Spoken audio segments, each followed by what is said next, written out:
할렐루야. 아멘. 오늘은 63번째 요한복음 강의 63번째 시간으로 성령의 사역, 이런 제목으로 하나님의 말씀을 같이 나누도록 하겠습니다. 어제는 우리 교우들과 더불어서 마리아스 처치와 또 우리 라구나 비치를 여행하는 하루 여행을 다녀왔습니다. 좋은 관광 코스를 하나 개설해서 편안하고 즐거운 여행이었고 가셨던 분들이 다 좋아했어요. 다들 좋아하고 참 좋아했습니다. 생각해봤어요. 왜 좋을까? 여러분 왜 좋을까요? 잘 대답하시네요. 내가 뭘 물어봤지 다 알고서 그렇죠? 여행지도 좋았어요. 미국 교회 참 잘 지어놨는데 단순히 뭐 돈이 많아서 좋은 교회를 지었다 그걸 보러 간 건 아니었어요. 우리들도 꿈을 가지고 우리의 자녀들을 위해서도 특별히 그 교회는 이제 그런 교회였기 때문에 이런 마음을 가지고 교회를 지을 수 있는 기회를 하나님 주신다면 얼마나 더 좋을까 이제 그런 마음을 가지고 그리고 또 우리 교우들이 함께 공동을 가서 남의 예배당이지만 가서 예배도 드리고 마침 거기 여러 가지 행사들이 굉장히 많았어요. 그런데 뭐 행사를 피해서 자리를 조금 이렇게 옮겨 다니면서 예배를 잠깐 드렸고 또 그 교회에서도 나름대로 배려를 해주려고 하는 그런 일이 있어서 참 좋았습니다. 근데 왜 좋을까? 지금 우리 성협선 얘기하신 대로 좋은 사람들이 함께해서 좋은 거죠. 여행이라는 것은 목적지도 좋아야 되고 여행지가 좋아야 되지만 누구와 함께 가느냐 하는 것이 제일 중요한 문제입니다. 아무리 좋은 곳 가도 싫은 사람과 함께 가면 여기 뭐 요세미티나 여러분 좋은 곳에 그랜드 캐년 아무리 가셔도 정말 싫은 사람하고 함께 차를 타고 가면 그 차 안이 아마 지옥 같을 거예요. 1시간이 10시간 같고 그럴 것입니다. 좋은 사람하고 함께 간다는 것은 참 축복입니다. 여러분 주변에 좋은 사람 많이 계신가요? 여러분 주변에 한번 돌아보십시오. 여러분 주변에 사람 좋은 사람 맞습니까? 인사하십시다. 당신과 함께 가서 좋습니다. 이렇게 한번 인사해 보십시다. 당신과 함께 가서 좋습니다. 어디를 가시는데요? 인생길을. 이 인생길을 우리가 함께 걸어갈 수 있다는 게 더 얼마나 좋은지 모릅니다. 저와 여러분의 인생에 누군가 좋은 사람하고 함께 간다는 것이 우리에게 행복이라고 하면 평생 갈 수 있는 좋은 분이 계시면 진짜 좋겠다. 그죠? 결혼합니다. 두 사람이 약속합니다. 검은 머리, 팥뿌리가 되도록 평생 가자고. 그렇게 손가락 걸고 깍지 끼고 그렇게 약속을 했는데 인생 살다 보니까 그렇지 못할 때가 얼마나 많은지. 누구는 뭐 이렇게 깨어지고 힘들어지고 싶어서 그렇게 되겠습니까? 누구의 잘못이라 말하기에는 우리 인생들이 가지고 있는 그런 상처들이 너무 많아서 길 가다가 이렇게 참으로 서로 다른 길을 가게 되기도 하고. 아니 꼭 부부만 그렇습니까? 자식도 이젠 낳아놓으면 그만이고 특별히 미국 살면서는요 고등학교 졸업하면 끝인 것 같아요. 제가 가끔씩 그런 말씀 드렸지만 자식을 키운다는 건 뭔가 자식을 키운다는 것은 내 손에서 떠나감을 인정하는 것이다. 어렸을 때는 자식이 내 손 안에 다 있어. 그 아이들도 어렸을 때 내 손을 잡으려고 내 손만 잡으면 그 아이들이 가고 싶은 놀이동산도 갈 수 있고 자기들은 길도 모르고 거기 들어갈 돈도 없지만 엄마 손만 잡으면 아빠 손만 잡으면 어디든지 갈 수 있었던 그 아이들이 이제는 그 손을 자꾸 벗어나려는 자꾸 벗어나고 친구 손이 좋다 그러고 뭐 다른 손이 좋다고 얘기를 합니다. 이상한 것도 아니고 서운한 것도 아닙니다. 그것이 인생이지요. 대신 내 손을 벗어나면 그냥 벗어나지 말고 내 손보다 더 크신 하나님의 손, 그 하나님 손이 우리 아이들 손을 꽉 잡아주기를 기도하는 게 그게 믿음의 부모요 지혜로운 부모일 것입니다. 여러분들의 자녀들이 여러분의 손을 벗어나는 것을 이상하게 생각하고 서운하게 생각하지 말고 하나님하고 바톤 타치를 잘 하십시오. 원래 하나님은 뭐 그전에도 자꾸 잡고 계시긴 하셨지만 그래도 이제 내가 완벽하게 손을 띄고 주여 당신께서 내 아이의 손을 온전히 붙잡아 주실 줄로 믿습니다 라고 그걸 인정하는 게 자녀가 커가는 거다 이런 생각이 들어봅니다. 평생 함께 갈 수는 없더라고요. 그런데 오늘 성경은 우리에게 평생 함께 할 자가 있다고 약속하는 것입니다. 사실 많이 속았거든요 우리는. 그죠? 우리 의형제를 맺고 평생 함께 가자. 한 달도 안 돼서 깨지기도 하고 누구의 잘못을 얘기하는 게 아니에요. 그렇게 사랑했던 사람들끼리 힘들어지기도 하고 함께 하겠다고 약속했던 수많은 시간들이 물거품처럼 사라지는 것들을 우리는 많이 경험합니다. 이런 세상에서의 아픈 경험 때문에 성경의 약속마저도 진짜로 못 믿을 때가 있어. 성경은 약속합니다. 하나님이 내가 너와 함께 할 것이다. 평생 내 인생 어디를 가든 내가 너와 함께 하다. 근데도 우리가 그 약속을 믿으면서도 들으면서도 너무나 세상에서 많은 그런 배반과 배신과 스스로 우리 스스로가 그렇게 함께 하지 못했던 시간들이 우리 안에 경험이 있기 때문에 이런 잘못된 경험이 하나님께까지 자꾸 투영이 되는 거예요. 하나님도 마찬가지. 하나님 내 인생에 잘해준 게 뭐 있으시나 그런 생각이 들어갈 때가 있더라는 거죠. 근데 여러분 그게 우리 경험이잖아요. 정말 중요한 것은 우리 경험보다 하나님이 옳습니다. 내 생각보다 예수님이 옳고요. 내 모든 생각보다 성령님이 옳다는 게 우리의 믿음이어야 합니다. 그 하나님이, 그 예수님이, 그 성령님이 지금 나에게 뭐 해준 거 있고 나에게 약속 지켜준 게 뭐 있어요? 라고 내 경험상 아무 데이터가 없는 것 같아도 이건 내 경험일 뿐이지 하나님이 그러신 게 아니라는 거예요.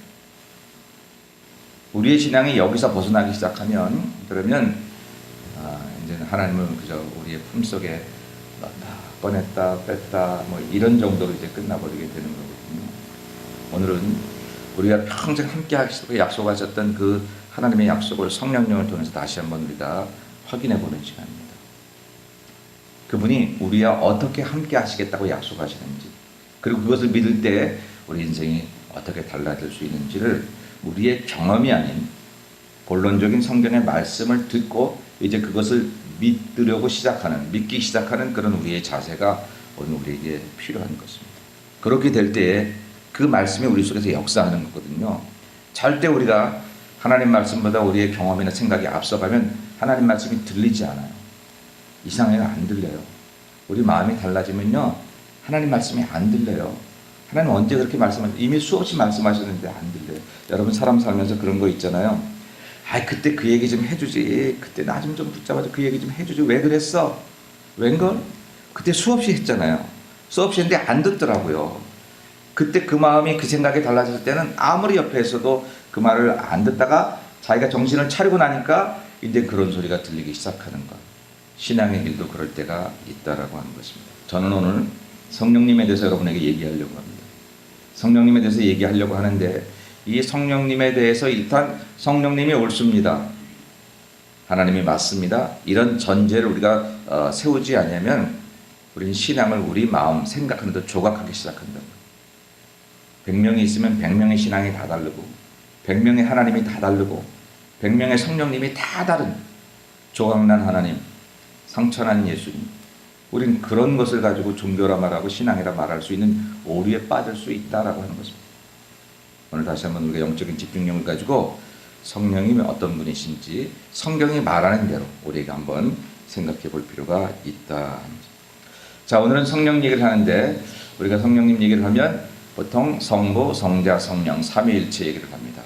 이 삼위일체라는 것은 우리 인간이 가지고 있는 사고로는 이해할 수 없는 것입니다. 왜냐하면 3 이퀄 1이라는 거예요. 셋이 하나라는 거예요. 그리고 하나가 셋이라는 것입니다. 이해할 수 없어요. 근데 우리는 그것을 하나님을 믿는 신앙의 고백으로 가지고 있습니다. 삼위, 세 가지 위격, 일체, 이 세 가지 위격이 이렇게 일체 한 몸 안에 있다. 그 세 가지 위격은 뭐냐면 성부, 성자, 성령이라는 것입니다. 성경을 통해서 구분을 해보면 주로 구약은 성부 하나님이 우리에게 나타난 시대였습니다. 구약 시대에는 성자 예수님이나 성령 하나님은 아무것도 없었다 그런 뜻은 아니지만 주로 주도적인 하나님의 사역을 보면 구약에는 성부 하나님이 역사하셨다. 그리고 복음서를 보면 신약에 들어와서 복음서를 보면 성자 예수님이 이 땅에 오셔서 이제 사역하신 그런 내용들이 담겨져 있습니다. 우리는 그래서 구약을 성부 시대, 복음서를 성자 시대 이렇게 얘기합니다. 복음서를 끝내고 나면 사도행전으로 시작이 되는데 사도행전부터 성령의 역사에 대한 내용이 나옵니다. 그리고 성령께서 120명의 마가의 다락방에 모였던 사람들에게 임하셔서 거기서 교회가 시작이 됐습니다. 그래서 우리는 그 이후로부터 지금까지를 성령 시대 혹은 교회 시대 그렇게 이야기를 합니다. 지금도 여전히 성자 예수님, 성부 하나님이 살아계셔 역사하시지만 이렇게 주도적인 사역으로 우리에게 부각되기를 그렇게 됐다. 이 세 가지 위격의 한 분 하나님이라는 사실을 우리가 고백하는 것이 바로 삼위일체 하나님이다라고 하는 것이죠. 그러니까 지금은 성령 시대라 이렇게 말할 수 있습니다. 근데 여기서 지금의 성령 시대라고 말할 때 우리가 중요한 게 뭐냐면 성령은 하나님의 영입니다. 그러니까 하나님의 영을 알아들을 수 있는 우리의 반응 그런 필수 조건은 뭐냐면 우리의 영이 반응해야 된다. 우리의 영이 반응한다. 세상 사람들도 성경을 아는 사람들도 있습니다. 우리보다 어떤 사람들은 세상에 성경을 더 잘 아는 사람들도 있습니다. 그러나 은혜 받는 것은 우리와 다를 수 있습니다. 성경을요 히브리어를 연구해가면서 라틴어를 연구해가면서 사실 믿는 우리보다 더 성경을 해박하게 아는 사람들도 있을 수 있는데 그런 사람도 있어요. 근데 그렇다고 그 사람들이 우리보다 은혜를 더 받느냐? 그건 아니에요. 왜 그래요? 그건 영으로 반응하지 않기 때문에 그렇습니다. 육으로 반응. 그들이 가진 지식, 이성으로만 반응하고 있습니다. 이성과 지식으로 성경을 보니까 성경의 원어가 어떻고 뭐 이렇게 해서 잘 해서 기가 막힌 그 당시의 사회 문화상까지 잘 찾아내가면서 이런 배경에서 이런 말씀이 나온 거라고 얘기를 하는데 우린 그런 거 몰라도 이게 예수님 말씀이라는 그 한 가지 사실 때문에 그 말씀 붙잡고 가슴이 뭉클해지고 내 살아왔던 과거가 부끄러워지고 눈물이 나고 그렇게 되는데 육으로 받은 사람들은 그런 것이 없더라라고 하는 것이죠. 그러므로 오늘 제가 성령에 대해서 얘기하면서 저와 여러분에게 같이 한번 먼저 전제해야 될 것은 뭐냐면 우리가 영으로 성령을 경험하려고 하지 않으면 성령을 경험할 수 없다는 겁니다. 나의 영혼이 그분을 기다리지 않으면 성령 얘기를 아무리 해도 지식으로는 알 수 있어도 내 삶을 뒤바꾸고 나를 감동시키는 그런 말씀으로 받아들일 수 없다라고 하는 것이죠. 여러분 사람은 어떻게 되어 있습니까? 사도 바울이 사람이 구조에 대해서 얘기할 때 한 번은 영과 육으로 되어 있다고 얘기하기도 하고 한 번은 영혼 육으로 되어 있다 이렇게 얘기하기도 합니다. 뭐 다 비슷하게 얘기할 수 있어요. 쉽게 말하면 우리 육체가 있고 우리 마음이 있고 우리 영혼이 있다. 육체는 밖으로 드러나 있습니다. 저와 여러분은 서로 이렇게 드러나 있어서 그냥 뭐 숨길 수 없이 얼굴만 봐도 그 누구인지를 우리가 확인하죠. 마음은 육 속에 있습니다. 마음이 이쪽에 있는지 이 심장이 어느 쪽에 있는지는 잘 몰라도 어쨌든 우리 육 속에 가리워져 있습니다. 마음을 본다는 것이 그리 쉬운 일은 아닙니다. 그렇죠? 그래서 10길 물속은 알아도 한 길 사람의 마음속은 잘 모르겠다고 하는 것 그런 얘기가 나오는 것이죠. 그런데 그게 잘 몰라도 마음으로 하는 소리를 듣는 때가 있습니다. 저 사람이 정말 마음으로 하는 소리를 들으면 내 마음이 감동해요. 근데 그런 소리를 들을 수 있는 그런 사람은 마음이 움직여야 그 소리를 듣지 그냥 육으로만은 그 소리를 들을 수가 없어요. 정말 진심으로 얘기했는데 마음이 열려있지 않은 사람은요 다른 사람의 진심의 소리를 자꾸 이상하게 생각해요. 뭐 좋게 듣지도 않아요. 나쁘게 듣기도 하고 잘 못 알아요. 근데 마음으로 들어야 그 사람의 마음의 소리를 진짜 잘 들을 수 있죠. 하나님의 음성은 영이십니다. 영이신 하나님의 음성은 우리 마음보다 더 깊은 곳에 있는 우리의 영이 들을 수 있어야 된다. 우리 영이 하나님의 마음을 들어요. 우리 영이 하나님의 마음을 듣지 못하고 말씀을 듣지 못하고 우리 육이 들으니까 성경 말씀 들어도 그냥 그거예요. 맨날 하는 소리가 그거지. 아니, 목사님 설교하는 거 맨날 막 기도해라 찬송하라 그거지. 기도해라 찬송해라가 이게 짐인가요? 아니잖아요. 근데 이게 짐처럼 느껴지는 것은 우리 영이 지금 죽어있기 때문에 잠자고 있기 때문에 깨어있지 않기 때문에 영으로 하나님의 음성을 듣지 않고 내 육으로 들으니까 혹은 내 마음으로 들으니까 마음으로 듣는 정도는 그래도 애쓰시는데 그 정도 들어드려야지. 여러분 목사의 말을 들어드리기 위해서 여러분들이 신앙생활하는 거 아니잖아요. 마음으로 들어도 그 정도까지 그냥. 근데 영으로 들으면 정 목사가 보이는 게 아니라 하나님이 보이시죠. 왜? 그분이 말씀하신 것이니까. 그래서 그분의 마음을 듣게 되고 그분의 생각을 듣게 된다라고 하는 것입니다. 근데 놀라운 것은 사람이 마음과 마음, 진심과 진심이 오고 갈 때에도 그 사람에게서 역사들이 일어나더라고요. 달라져요. 삶이 달라지고 기쁨이 달라지고 행복이 그 질이 달라집니다. 그런데 하나님의 영과 내가 만나면 내 영이 만나면 그러면 우리 인생을 하나님께서 지으신 그 가장 기본적인 재료가 영이기 때문에 이 영이 작동을 하기 시작하면 우리 인생에 놀라운 일들이 일어난다. 오늘은 제가 여러분에게 그런 얘기를 하는 성령은 그런 사역을 하시길 원하세요. 우리 인생을 결코 실패와 좌절과 낙심과 불안, 좌절 뭐 이런 것으로 그냥 헤매이지 않기를 원하십니다. 그런데도 불구하고 우리가 수많은 삶 속에서 그렇게 초조해하고 힘들어하고 넘어지고 무기력하고 이렇게 되는 까닭은 절대 상황 때문이 아니에요. 인생의 형편이 나빠져서가 아니야. 그 사람이 나를 미워해서가 아니에요. 절대 아닙니다. 지금 내 영이 살아있지 못한 거예요. 그래서 나를 도우시는 성령님의 그 은혜를 우리가 경험하지 못하기 때문입니다. 사랑하는 여러분, 하나님이 살아계시고 예수님이 살아계시고 성령님이 살아계신다면 그 살아계신 자녀를, 그 하나님의 자녀를 어찌 하나님께서 뒷짐지고 방치하시겠습니까? 그렇지 않아요. 그렇지 않습니다. 그러므로 오늘 이제 말씀을 들을 때 여러분 먼저 여러분의 영을 깨우는 작업을 했습니다. 여러분의 영은 살아있습니까? 죽어있습니까? 글쎄요. 살아있나 죽어있나? 살아있으십니까?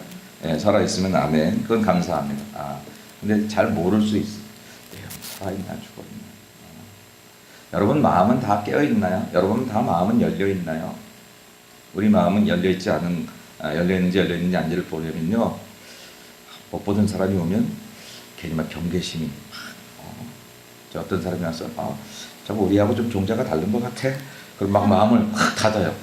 저 사람 뭐 말투가 나하고 다른 것 같아. 예.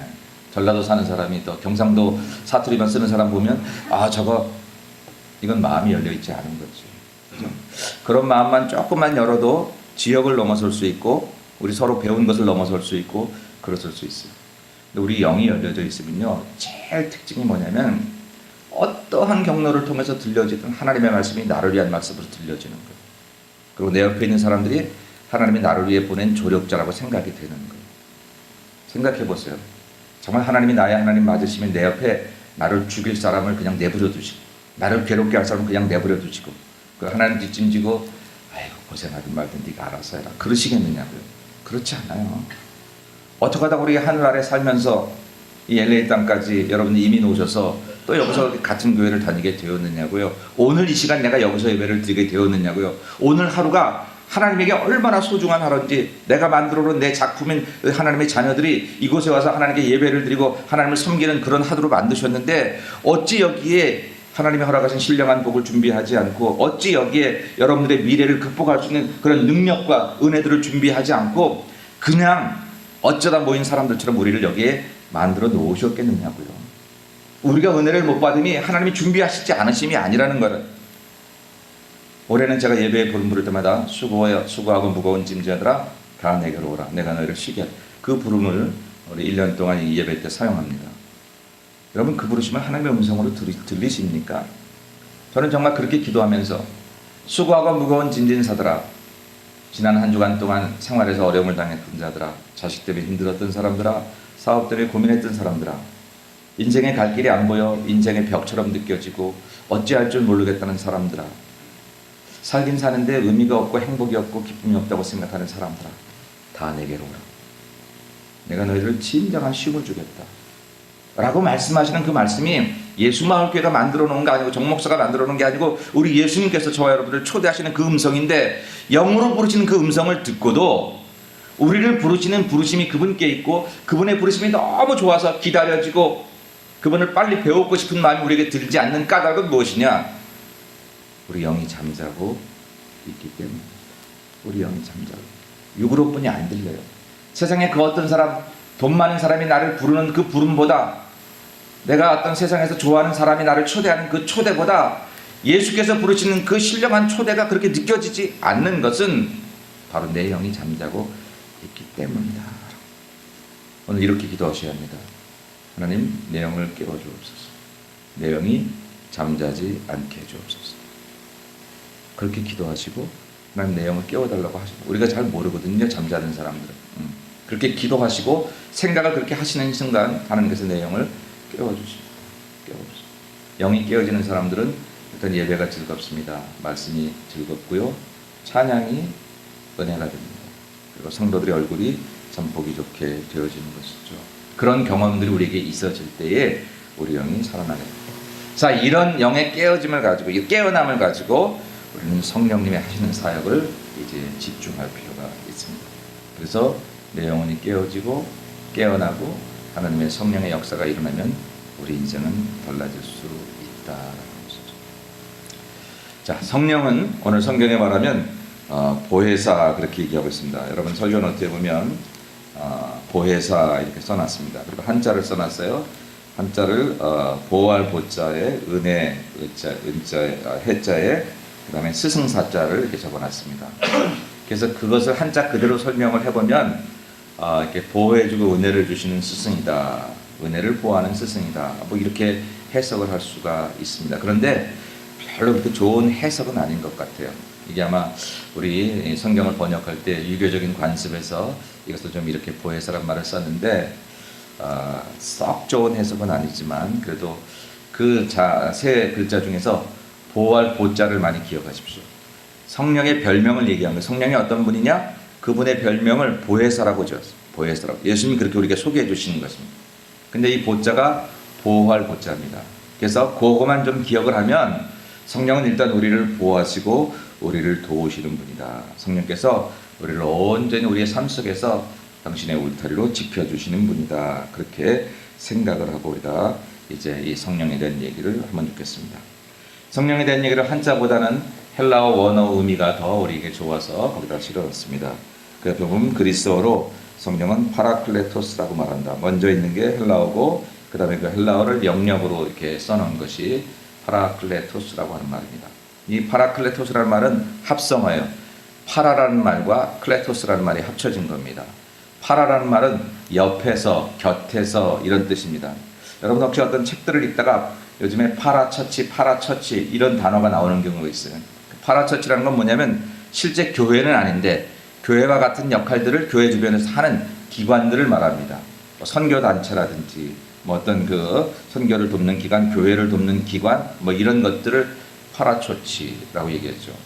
뭐 캠퍼스에서 대학생 선교회라든지 내비게이터라든지 뭐 이런 것들 다 파라처치 개념에 들어가는 것들입니다. 거기서 나오는 그 파라라는 말이 바로 옆에서 곁에서라는 헬라어인데 이것이 성령을 설명하는 보혜사에 쓰여진 하나의 단어입니다.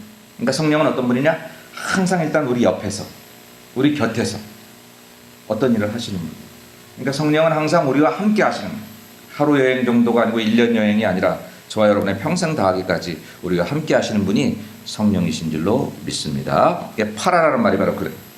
클레토스라고 하는 클레토스라는 말은 이 옆에서 항상 우리를 돕는 분이라는 그런 뜻을 가지고 이 클레토스라는 말은 굉장히 설명이 많습니다. 그래서 그 설명을 가지고 다 우리가 얘기할 수 없는데 어떤 의미들을 가지고 있느냐면 이 클레토스라는 말이 가지고 있는 그 원어가 칼레오라는 말인데 거기서 나온 말로 보면 부르다, 간청하다, 또 격려하다, 위로하다, 훈계하다 이런 여러 가지 단어들이 있어요. 이 클레토스라는 말 하나에 담겨져 있는 그 뜻이 한 뜻이 아니라 우리가 간절하게 부르다, 간청하다, 또 탄원하다, 또 훈계하다, 위로하다, 격려하다 이런 여러 가지 뜻을 가지고 있습니다. 그래서 파라클레토스라면 우리 옆에서 간절하게 탄원하시는 분, 하나님께 우리를 위해서 우리 옆에서 우리를 격려하시는 분, 우리 옆에서 우리를 위로하시는 분, 우리 옆에서 우리를 훈계하시는 분, 뭐 이런 것들로 우리 설명을 할 수가 있습니다. 그래서 한글 성경에는 이제 보혜사 이렇게 설명을 했습니다만 공동 번역에는 협조자 이렇게 설명을 했어요. 영어 성경에는 이 뜻이 하도 많으니까 클레토스라는 뜻이 여러 가지가 있으니까 그 뜻들을 하나씩 살려서 이제 번역을 했는데 킹 제임스 번역에는 컴포터라는 단어를 썼고 그 다음에 NIV에서는 카운셀러를 썼고 그리고 NASB에서는 헬퍼라는 단어를 썼습니다. 그러니까 파라클레토스 우리 옆에서 우리를 격려하시기도 하시고 훈계하시기도 하고 우리 대신 하나님께 탄원하시기도 하시는 분 때로는 컴포터로 때로는 헬퍼로 때로는 카운셀러로 우리에게 역사하시는 분 바로 그분이 바로 우리 성령님이다라고 하는 거예요. 그래서 이런 성령님이 가지고 있는 말뜻에서 이분은 우리 곁에 계시기 위해서 오신 분이라고 하는 것입니다. 우리가 일주일마다 한 번 교회를 찾아와서 한 번 뵙고 다시 돌아가서 일주일 동안 기다려주세요. 제가 틀림없이 올 겁니다. 이런 분이 아니라 여기서는 여기대로 하나님을 섬기고 만나러 오는 아버지의 집에서 하나님을 만나지만 여기를 떠날 때 이제 홀로 가는 인생길이 아니라 하나님과 동행하고 예수님과 동행할 뿐만 아니라 영이신 하나님께서 성령을 우리와 함께 하셔서 늘 우리 곁에 계신다는 거예요. 그래서 우리가 탄원해야 될 때 우리 대신 부르짖어 주시기도 하시고요. 격려가 필요할 때 하나님께서 우리를 등 두들겨 주시기도 하시고 성령님께서 우리에게 지혜가 필요할 때 지혜를 깨닫게도 해주시고 우리가 위로가 필요할 때 아무도 나를 떠나서 없다고 생각될 그때에도 내 옆에서 예, 내 옆에서 나를 도와주시고 격려해 주시는 그런 분이 바로 성령님이다라고 하는 것이죠. 사람이 그런 사람만 한 사람이 있어도 우리가 참 힘이 될 텐데, 우리가 이제 힘들어지면서 어려움에 처할 때는 제일 겪는 아픔이 이거거든요. 아무도 없어. 일어나 저러나 나 혼자야. 도와준다, 뭐 어쩐다. 사람들 말뿐이야. 아무도 없어. 그게 제일 힘들어지는 거죠. 예. 근데 여러분, 육으로 보면 아무도 없을지 몰라도 마음으로만 열어도 또 마음이 있는 사람들이 있더라고요. 근데 우리 영이 깨어나면 우리를 도우시는 성령님이 계시다는 사실. 이게 기독교가 우리에게 주장하고 싶은 일이에요. 너의 삶이 아무리 힘들고 어렵고 하나님을 저주하고 싶은 그런 상황이 있어도 나는 여전히 너의 편이라는 사실.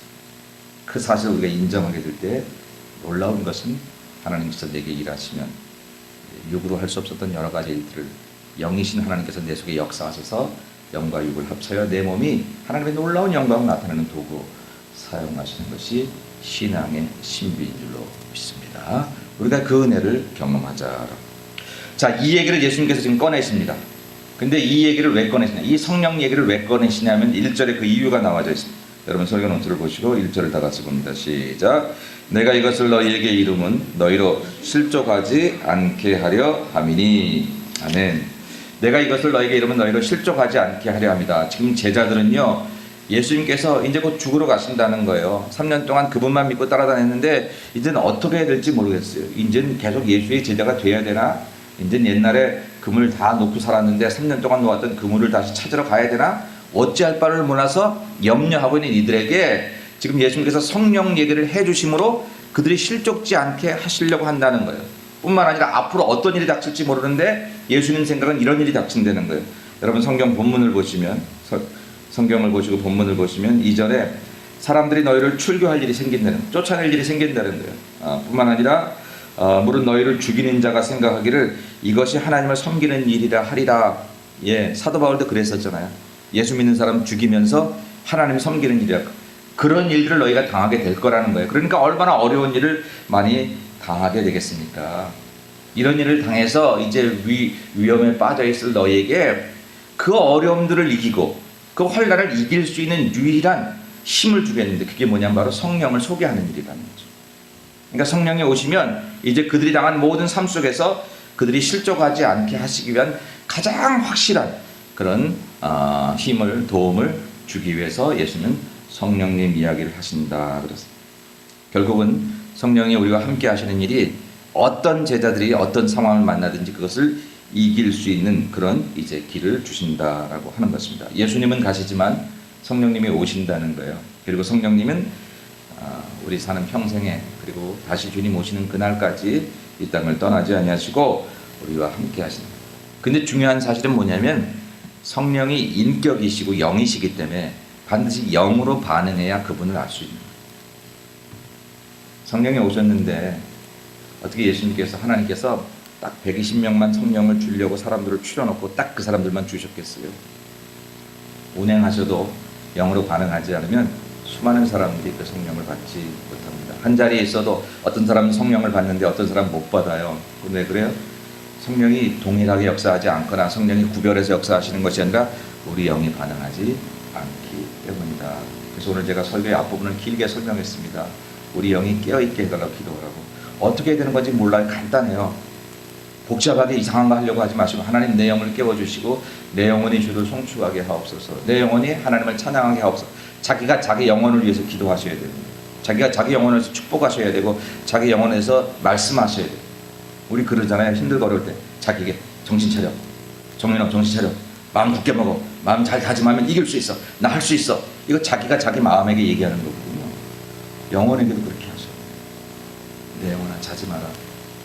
내 영혼아 교만하지도 말고 주눅들지도 말고 하나님의 말씀에 귀 기울이자.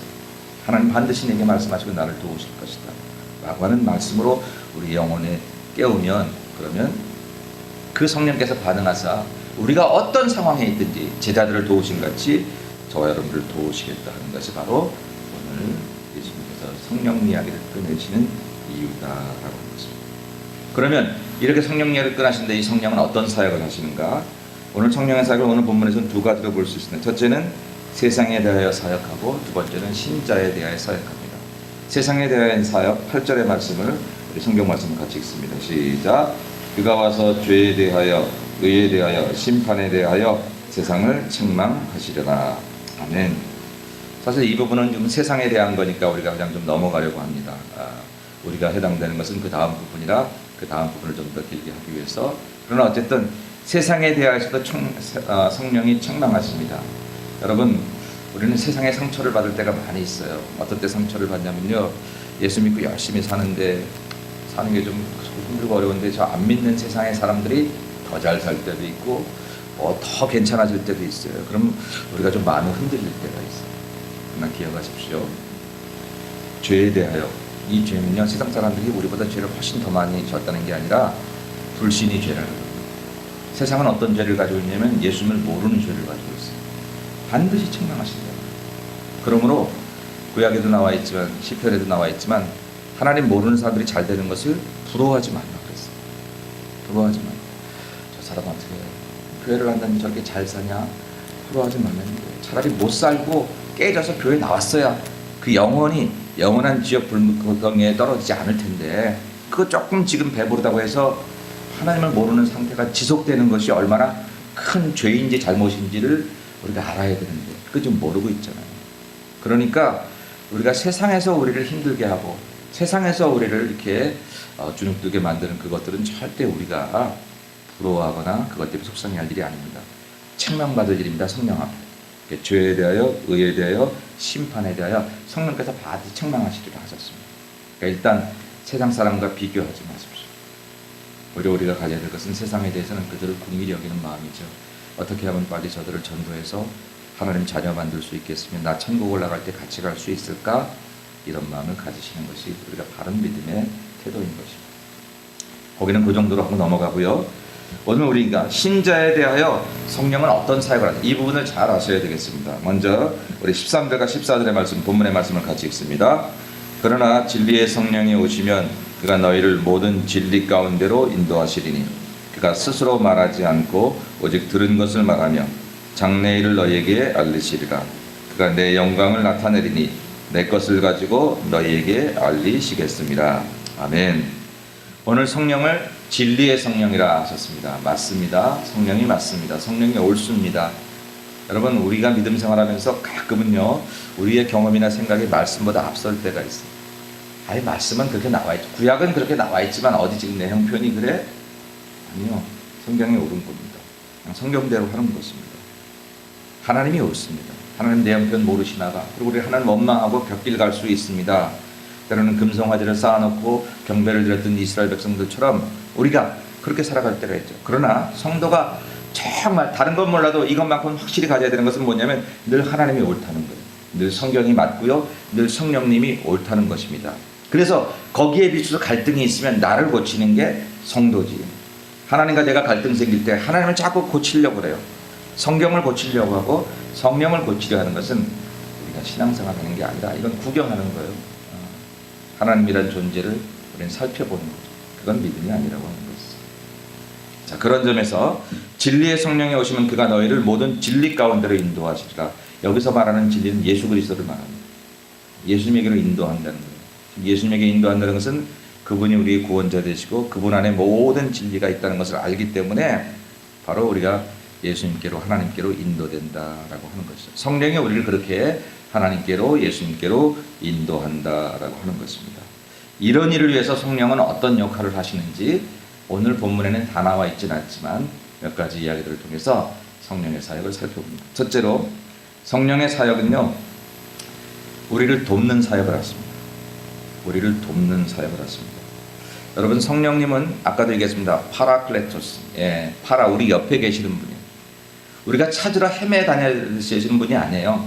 찾아도 찾을 수 없는 분이 아닙니다. 성령님은 항상 우리 옆에 계신 분이다라고 하는 것입니다. 아이들이 엄마를 찾아요. 근데 엄마는 항상 자기 옆에 있어야 되는 줄로 알아요. 그리고 사실은 엄마가 없을 때 아이들이 힘들었던 것은 그 문제가 힘들었던 게 아니라 엄마가 없다는 일 때문에 힘들어하는 경우들이 참 많아요. 그렇죠? 근데 그건 우리가 성령님에 대해서는 본받아야 될 것 같아요. 성령님이 없어도 우리가 넉넉하다고 생각하는 것은 그건 오히려 우리가 불신이죠. 잘못된 거예요. 어쨌든 중요한 것은 성령님은 우리를 도우시는 분이라는 사실입니다. 어려운 일을 행하면 여러분은 어떤 생각이 드십니까? 일단 나를 도울 자를 생각합니다. 돈에 문제가 생기면 누가 나를 좀 돈 빌려줄 수 있는 사람이 있을까 생각합니다. 하다 안 되면 별 생각 다 하잖아요. 로또를 사볼까? 그러면 좀 해결할까? 별 생각들도 다 하시죠. 이 물질의 힘을 혹은 어떤 어려움을 도울 수 있는 분을 생각하신단 말입니다. 그러나 여러분, 그보다 먼저 생각할 것은 바로 성령님이 나를 도우시는 분이라는 사실을 여러분 기억하십시오. 이렇게 하십시오. 여러분, 인생 사는 힘이 없을 때 성령님께 내 인생에 힘을 달라고 기도하십시오. 제가 이렇게 목회하다 보니까요, 왜 그렇게 무기력하지? 그렇게 힘이 없지? 그렇게 날마다 아프다고 그러고 어렵다고 그러고 괴롭다고 하지? 물론 우리가 다 아플 때도 있고 괴로울 때도 있고 다 있어요. 저도 그렇고 다 마찬가지죠. 근데 늘상 그런 분이 있어요. 늘상 그런 분에게 돈이 좀 더 주어지면 힘이 날까요? 그렇지 않아요. 생활이 좀 나아지면 힘이 날까요? 그렇지 않더라고요. 그냥 인생 자체가 무기력하신 분이 있어요. 성령님 아니면 하나님 아니면 그 사람을 도울 길이 없습니다. 혹시 우리 중에 그런 분이 계시면 하나님께 기도하십시오. 구체적으로 이렇게 성령님, 저의 무기력을 도와주세요.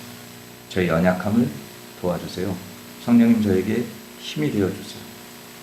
인생의 짐이 무겁다고 아우성치지 말고 그 짐을 지고 갈 수 있는 힘을 주세요. 성령님의 힘을 주세요. 라고 이렇게 기도하셔요. 제가 지금 계속해서 오늘 여러분에게 구체적으로 여러 가지 것들을 얘기하려고 합니다. 여러분이 해당되는 것들마다 그렇게 기도를 시작하십시오.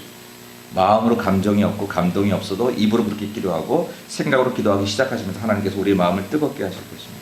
그리고 그렇게 기도하면 여러분들이 그 기도가 습관화가 되고 그 기도가 정례화가 되면 성령님과 교통하고 성령님과 교제하는 삶을 살 수가 있을 것입니다. 성령님은 우리를 도우십니다. 우리 인생이 연약하여 무기력해서 하나님의 자녀가 하나님의 자녀처럼 살지 않을 때, 그럴 때 하나님께서 하나님의 자녀처럼 살게 힘을 주십니다. 하나님의 자녀는 기쁨과 행복과 즐거움과 희락과 화평과 성령의 열매를 맺고 살아야 되는 게 하나님의 자녀인데, 희락은커녕 날마다 그냥 괴로운 인생길 가는 몸으로만 살아가는 우리의 인생이라고 하면 여러분, 하나님께 기도하십시오. 주여, 나를 도우사 성령님을 보내주셔서 내 인생에 힘을 주셔서 인생의 어떠한 조건에도 내가 기쁨과 희락으로 살게 도와주옵소서 라고 기도하실 때 우리가 부르면 우리에게 응답하시기를 기뻐하시고 기다리고 계시는 성령님의 놀라우신 은혜가 저와 여러분에게 임하게 될 줄로 믿습니다. 여러분, 교회를 할 때 힘드실 때가 있죠.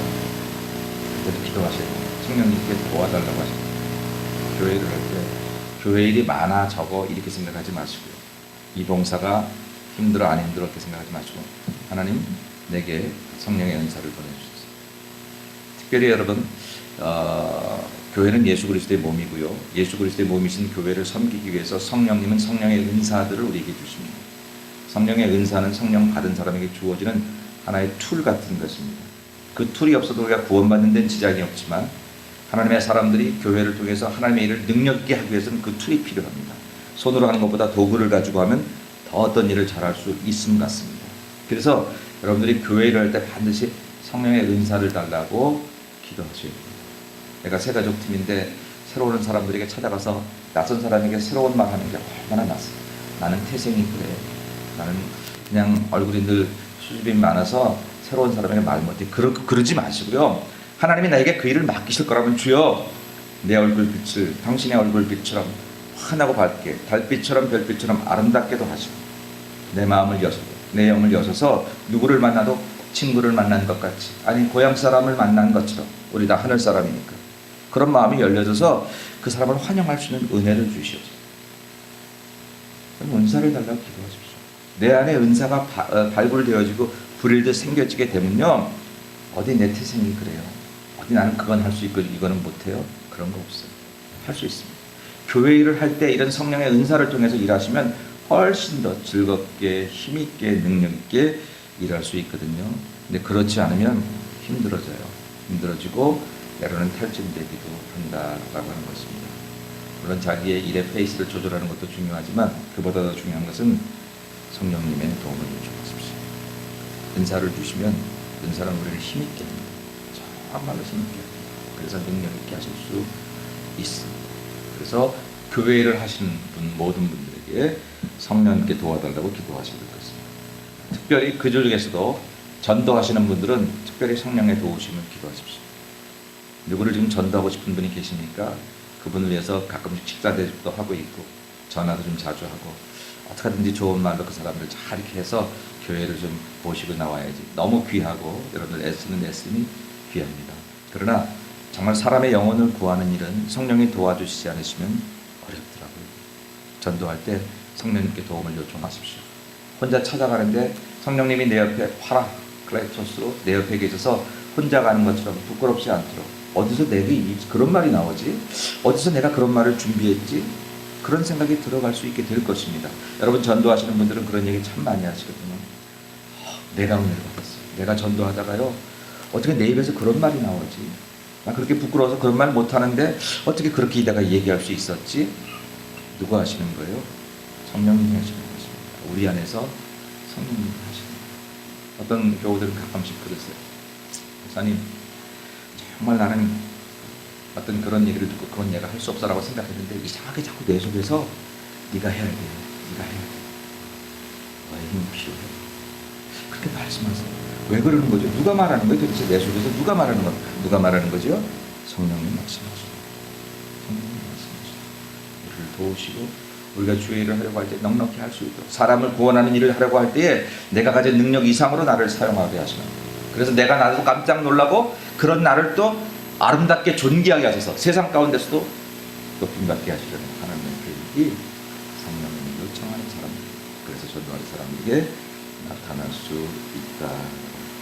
성령님은 우리를 도우시는 분이십니다. 헬퍼가 되시기도 하시고 카운셀러가 되기도 하시고 여러분을 잘 도우실 것입니다. 도움 필요할 때 사람 찾기 전에 성령님 먼저 찾고 방법 찾기 전에 성령님의 뜻을 먼저 찾으십시오. 혹시 사업이 문제가 생겼거나 갑작스러운 위기를 당했을 때, 어려움을 당했을 때, 사고를 당했을 때 먼저 성령님께 도와달라고 기도하십시오. 아이가 아파서 병원 가기 전에 먼저 아이를 붙잡고 성령님 도와주세요. 좋은 병원 가게 하시고 좋은 의사 만나게 하시고 간호사를 돌볼 때 실수하지 않게 하시고 하나님이 병원을 통해서 의사를 통해서 약을 통해서 치료하실 것이거든 한 채 차고도 없게 우리 아이를 도와주세요. 그리고 기도하시는 것입니다. 인생의 위기와 급한 일을 당했을 때 사람 찾기 전에 방법 찾기 전에 성령님 찾으시면 그 성령님께서 우리를 도우사 정확하게 바르게 한 채 차고도 없이 착착착착 우리를 구원하실 계획들을 이루어 가시는 줄로 믿습니다. 두 번째 성령님의 사역은 뭐냐면요, 깨닫게 하시는 사역이 있어요. 깨닫게 하시는 사역. 알게 하십니다. 몰랐던 것을 깨닫게 하시고 흐릿하던 것들을 선명하게 하시는 그런 사역들이 있습니다. 우리를 교사처럼 가르치시는 그런 깨닫게 하시는 역사가 사역이 있다는 것. 그래서 이런 성령의 사역을 의지하고 여러분들이 어떻게 기도하셔야 되냐면, 여러분 무엇이 이게 맞는지 저게 맞는지 잘 모를 때, 여러분의 일상이든지 여러분의 삶에서 잘 모를 때 성령님께 가르쳐달라고 기도하셔야 돼요. 성령님은 교사처럼 우리에게 이게 맞는지 저게 맞는지 가르쳐 주시게 될 것입니다. 여러분 시편 1편에 보니까 복 있는 사람은 뭐를 따르지 않냐고? 악인의 꾀를 쫓지 아니하며 그랬습니다. 그런 얘기, 복 있는 사람도 악인을 만난다는 얘기, 안 만난다는 얘기? 만난다는 얘기예요. 그죠? 아니 복 있는 사람은 악인을 안 만나게 하옵시며 이렇게 기도하셨으면 좋을 텐데 만난대요. 근데 하나님 주시는 복을 받으면 어떻다고요? 그 꾀를 들어도 넘어가지 않게, 속아 넘어가지 않게 해주시겠다라고 약속하죠. 뜻을 알게 해주시겠다. 이 표면 속에 담겨진 그 이면의 모습을 때로 보게 해주시겠다라고 하는 것입니다. 이 사람으로 성공할까? 이 아이템을 가지면 성공할까? 이 사람을 만나면 내 인생이 좋을까? 잘 모를 때 하나님께 알게 해달라고 기도하죠. 분별하고 싶을 때, 정말 무엇이 옳고 그른지를 알고 싶을 때, 그때 여러분 성령님께 기도하십시오. 모른다고 아우성치지 마십시오. 이제부터 여러분의 삶 가운데 이게 뭐지? 잘 모르겠거든. 성령님의 도우심을 요청하세요. 지혜의 영이신 성령님께서 내게 오셔서 무엇이 옳은 것인지, 이 길 가야 되는지 말아야 되는지, 이 사람 따라가야 되는지 말아가야 되는지 나를 분별하게 해주세요. 기도하십니다. 여러분 사람이 나이가 들어가면 백발이 영화의 면류관이라고 지혜자가 된다. 모든 사람들이 나이가 든다고 지혜가 되는 건 아닌데 일반적으로 보면요. 나이가 들면서 얻는 지혜 가운데 하나는 분별력이더라고요. 분별력. 젊을 땐 저는 몰랐어요. 분별 없이 물과 불을 가리지 않고 막 덤벼들었습니다. 뭐 그러다 실수하기도 하고 뭐 그러기도 했는데 나이가 들면서 계속해서 물과 불을 가리지 않고 덤벼들 수가 없더라고요. 내가 20살 때, 30살 때는 그거 실패해도 걱정이 없었어요. 그리고 또 기회가 있었어요. 근데 50 넘어가고 60 넘어가기 시작하니까 이번에 실패하는 기회가 없을 것 같아요. 그죠? 우리에게 점점 그런 것이 좁아지는 것 같아요. 그래서 더욱더 필요한 게 뭐냐면 분별력이에요. 한번 해보고 안 되면 그만이지 뭐. 이럴 수 있는 시간들이 점점 적어지는 것이 나이가 들어가는 것이라고 하면 여러분, 이들은 중요하고요. 여러분 분별력을 달라고 기도해야 돼요. 성령님 주시려고 예비하고 계시거든요. 우리의 지혜를 더욱더 아름답게 하시려고 하시니까 그걸 기도하자는 거예요. 분별력을 달라고. 옳고 그른 거 분별해야 되지 않겠습니까? 성령님이 주신다고 약속. 성령님이 맞습니다. 옳습니다. 그분의 판단이 옳습니다. 그분의 판단을 빌리지 않는 거예요. 우리가 잘 모르면 여러분 혹시 고국에 계신 어머니한테 전화해서 엄마 나 이런 문제가 있는데 기도 좀 해주세요. 나 이거 해야 될까? 저거 해야 될까? 잘 모르겠어요. 엄마가 기도 좀 해봐요. 기도 많이 하시는 어르신 어머님이나 아버님을 두신 우리 성도들은 전화합니다. 한국에다가. 그리고 그런 지혜를 구하는 거잖아요. 잘하시는 거예요. 뿐만입니까? 성령님께 기도하시라고요. 성령님께 물어보시라고요. 성령님께 전화를 거시고 성령님께 카톡을 해보세요. 가르쳐달라. 분별을 하게. 살아계신 하나님, 살아계신 성령님께서 우리의 기도를 들으시고 분별할 수 있는 지혜를 허락해 주실 줄로 믿습니다. 세 번째 성령의 사역은 뭐냐면 위로자의 사역. 성령은 특별하게 우리를 아주 위로해 주시는 그런 사역을 합니다. 성령이 함께 하시면 불안과 초조해서 우리는 힘을 얻게 되죠. 오늘 제자들에게도 너희 앞에 이제 큰 위기가 닥칠 텐데 그 위기를 내가 다 미리 어떻게 선처해 놓게 그러지 않으셨고요. 그 위기를 당해서도 성령이 계신 것을 믿으면 너희들이 이길 수 있을 거야. 그렇게 말씀하셨단 말이에요. 그럼 저와 여러분의 인생에 환난의 시대가 없을 것을 기대하지 말고요. 그 시대에도 하늘의 위로를 받고 사는 사람. 그래서 밤이 깊어지면 깊어질수록 별은 더욱더 빛나는 것처럼 시대가 어려워질수록 하나님의 사람들이 더 선명하게 드러나는 하늘의 위로를 받고 사는 사람으로 나타나는 사람이 되게 되도록 기도해야 할 것이거든요. 성령께서 그런 사역을 하신다는 것입니다. 이렇게 기도하십시오. 뭔가 삶에 막연한 두려움이나 미래에 대한 불안함이 있는 사람들 성령께 위로를 달라고 기도하십시오. 그래서 내 삶이 늘 좀 힘이 없고 좀 불안하잖아요. 누군가 좀 도움, 따뜻한 말 한마디가 필요합니다. 가끔씩 우리 그것 때문에 서로 이렇게 부부가 싸움을 합니다. 부부가 싸움을 할 때 그 내용을 보면 그래도 당신이 나를 위로했어야지. 위로 안 해줘서 내용은 둘째지. 그래도 내가 어디 가서 위로받아 당신이 나를 위로해줘요. 그게 없어서 이렇게 힘들어하고 싸우는 경우들이 있잖아요. 한국에 요즘에 이렇게 명동 한복판에서 프리허그, 프리허그 해서 여기다 써가지고 그냥 누구든지 허그해드립니다. 정신 나간 사람이 있어 그런 것 같죠? 근데 거기 와서 이렇게 안기는 사람이 있어요. 젊은 남녀들이 서로 안기려고 그러는 게 아니라 허그해드립니다. 힘드신 분들, 삶이 고달프신 분들 잠깐 내 품에 안기셔서 허그를 받으시고 그리고 연기를 했어요. 근데요 가끔씩 그런 프리허그를 통해서 막 재밌어서 이렇게 하시는 분들도 계시는데 그 허그를 받으면서 눈물 흘리는 사람들이 있어요. 뭔가 나를 안아줄 사람이 없어. 도대체 다 나를 잡아먹으려고 덤벼드는 사람만 같지 그저 내 품을 하나씩 안아주고 등 두들겨주는 사람이 세상에 없는 거예요. 길 가다가 전혀 모르는 사람이 한번 안아준다고 해도 그 안아줌이 그리울 정도로 우리 현대인의 삶이 힘들어요. 성령님이 계시잖아요. 우리를 위로해 주시는 분으로 성령님이 계시잖아요. 우리를 안아주시고 우리를 토닥여주시고 잘못했을 때 잘못에 대해서는 분노하셔도 잘못한 우리들은 아무 얘기하잖아요. 회개만 하면 제 어떤 죄가 수십 번이라도 기억도 안 하시겠다고 다짐하시는 그 하나님의 성품을 따는 성령님께서 우리를 위로해 주신다. 지금 괴로운 분이 계십니까? 성령님께 위로를 요청. 성령님 저 외로워요. 괴로워요. 힘들어요. 저를 위로해 주세요. 그렇게 그냥 기도하세요. 그렇게 기도하세요. 그리고 성령께 나와서 때로 울기도 하세요. 막 부르짖기도 하세요. 여러분이 그렇게 나와서 기도할 때는요. 기도의 내용이 없어도 돼요. 하나님 하고 소리만 질러, 아버지 하고 소리만 질러도 돼요. 주여 하고 소리만 질러도 괜찮아요. 제가 천목회 나갔을 때 우리 교인 중에 하나가 집에서 힘들다고 주여 하고 불러갔고요.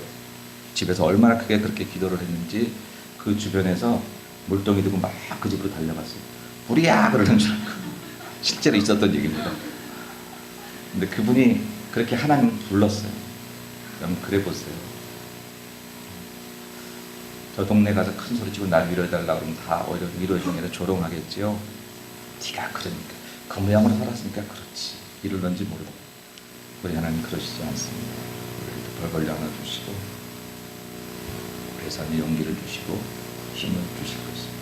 인생이 재미없거나 혹은 너무 속상하거나 인생이 의욕이 없어질 때 그때 주님 앞에 나오시고 성령님께 요청을 구하십시오. 살아갈 힘이 생기고 인생은 살만한 것이라고 보장해 주시고 그때부터 길이 보이기 시작합니다. 내가 영적인 생기를 얻으면 안 보였던 길, 담 저편에는 육을 가지고는 안 보이는데 하나님의 성령의 도우심을 받으니까 영으로 그 담 저편이 보이기 시작합니다. 그 예수 믿는 사람들의 신비한 체험이죠. 네 번째, 성령은 대언의 사역, 대언자 사역을 가지고. 대언자라는 건 뭐냐면 대신 탄원해 주는 거예요. 대신 기도해 주는 거예요. 중보자와 같은 것이죠. 로마서에 보니까 성령이 마땅히 빌바를 알아 탄식하게 하신다. 우리가 마땅히 뭘 구해야 될지도 몰라요. 그런데 성령께서 탄식하게 하신다. 여러분 중에 기도는 해야 될 것 같은데 뭔가 가슴이 답답하고 힘든데 어떻게 뭘 기도해야 될지 모를 때 있어요. 그때 성령님 도움을 구하세요. 이렇게 해주세요, 저렇게 해주세요, 이렇게도 기도할 수 있지만 성령님, 내가 당신에게 내가 하나님께 어떤 기도를 해야 될지도 모르겠어요. 이 얘기도 맞는 것 같고 저 얘기도 맞는 것 같고 이 사람도 맞는 것 같고 저 사람도 맞는 것 같고 내가 저들을 위해서 어떻게 기도해야 하는지 모르겠어요. 저에게 바른 기도를 할 수 있게 도와주세요 라고 간구하실 때에 성령님께서 내게 내 대신 하나님을 향해 탄원해 주시고 내 속사정을 알려 주시기도 하시거니와 내게 바른 기도를 할 수 있도록 도와주시면 그 기도가 내게 삶의 노정기가 되고 새로운 다림줄이 되어서 그래서 내 갈 길이 잡혀진다라고 하는 것입니다. 주님은, 성령님은 우리를 대신해서 기도해 주시는 그런 특별한 사역을 하고 계십니다. 목사님, 뭘 기도해야 될지 모르겠어요. 저는 5분만 기도하면 기도할 내용이 없어요. 기도할 내용이 없는 게 아니에요. 성령님의 도우심을 구하세요. 기도하는 중에 성령님께서 갑자기 예전에 알고 있었던 산 사람을 떠오르게 하시네요. 왜 이 사람을 떠오르게 하시지? 그때 기도하십시오. 하나님, 이 사람에 대해서 뭘 기도해야 되나요? 왜 제 기도 중에 생각나게 하셨어요? 그때 바로 그 사람이 위기에 처해 있고 누군가의 도움이 강력하게 필요한 때일는지 몰라요. 중보기도하는 사람은 그런 경우를 참 많이 경험합니다. 갑자기 생각나고 갑자기 가슴이 막 아려요. 괜히 그 사람 생각하니까 가슴이 아려요. 그래서 기도합니다. 뭘 기도해야 되는지도 모르겠어요. 근데 기도하는 그때 그 시간에 동일한 시간에 그는 저쪽에서 큰 어려움을 당하다가 위기에서 벗어나고 있었어요. 하나님 나를 기도시키셔서 그런 놀라운 일들을 행하시는 거죠. 성령께서 마땅히 빌 바를 알지 못한 우리에게 탄식하여 대언하여 기도하게 하시는 멋진 우리 사역을 하고 계십니다. 마지막으로 성령은 상담자 역할을 하십니다. 상담자 사역을 하십니다. 문제 해결을 해주시는 지혜를 주시는 그런 하나님. 아까도 말했습니다만 사람 찾지 말고 먼저 성령님 찾고 방법 찾지 말고 먼저 주님의 뜻을 찾으시면 좋겠습니다. 자녀의 문제에 대해서 성령님께 구하십시오. 사업의 문제에 대해서 성령님께 구하십시오. 사람과의 문제에 대해서 성령님께 구하십시오. 상담하십시오. 주님이 들어주실 것입니다. 알으십시오. 그리고 그분의 말씀을 들으십시오. 그분의 말을 듣는, 내가 상담했던 카운셀러의 말을 듣는 것은 성경의 말씀을 듣는 것과 같고 설교 말씀을 듣는 것과 같고 조용히 묵상하며 하나님의 음성을 갈구할 때 들려주는 그런 음성들이 있을 것입니다. 그때 여러분들은 인생 최고의 상담을 하는 것입니다. 이 세상 그 어떤 상담가도 해줄 수 없는 놀라운 하늘의 지혜를 내게 해주셔서 우리가 그분을 만났다는 것만으로도 우리는 우리 인생을 펼쳐갑니다. 이 LA에 살면서 좋은 변호사를 하나 잘 알고 있으면 좀 걱정이 없다 이런 얘기들 많이 하더라고요. 그 사람을 만나는 것보다 내 주님을 통해서 상담을 받는 것, 그것이 바로 여러분 인생의 대로 선 펼쳐지는 귀한 은혜를 경험하는 것입니다.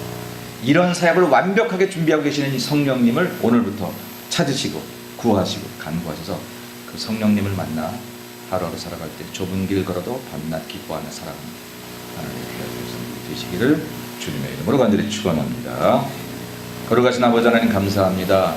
영이신 하나님, 우리가 노래할 때는 내 영이 주를 찬양, 내 영혼아 주를 송축하라 참 많이 불렀는데 정작 눈을 떠서 우리 하나님 바라볼 때에 영원히 하는 내 영이 주님을 찾지 않고 육이 찾으며 마음 정도가 하나님을 찾다가 돌아서 버릴 때가 얼마나 많은지 모릅니다. 주님, 우리 영을 깨워주시고 우리 영이 깨어나 하나님의 영신 성령님을 영접하게 하시고 환영하게 하시고 그분을 좋아하게 하셔서 그래서 성령님의 사역이 내 안에서 이루어지게 하심으로 나를 통해 하나님 이루고자 하신 놀라운 일들을 우리가 체험하며 살아가는 성도들이 다 될 수 있도록 축복해 주옵소서. 예수님의 이름으로 기도 올리옵나이다.